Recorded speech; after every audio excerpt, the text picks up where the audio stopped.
Today I'm going to be testing out this detachable garden auger drill bit that was recently sent to me by the brand. Obviously the drill was not sent to me, but the drill bit itself was. So essentially you're going to have to connect them. Now this is not going to be an easy connect.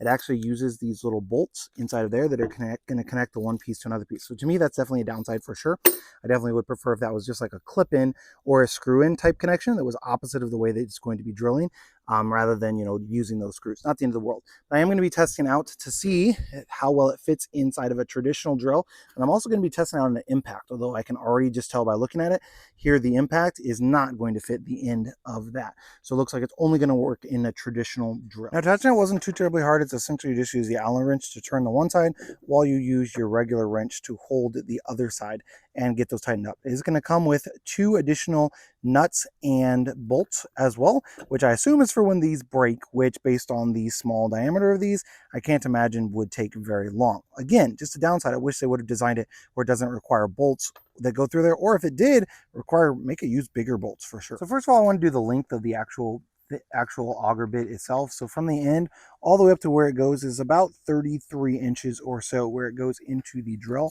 Now of that, the actual part that you're going to be putting into the ground is only going to be around a foot or so, maybe 13 inches.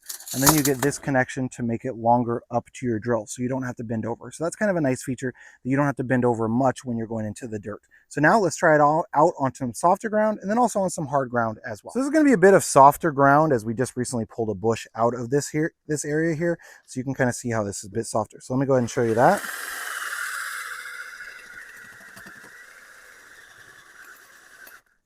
Now this is only going to work for a certain amount of depth. It's also going to depend on how strong your battery is on your drill. Let me get a brand new battery just to double check. So I got a brand new fully charged battery in there.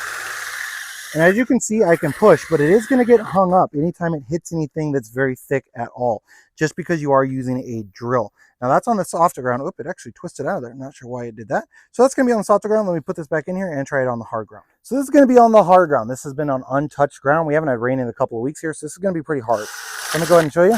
And as you can see, it's getting stuck anytime it hits anything at all.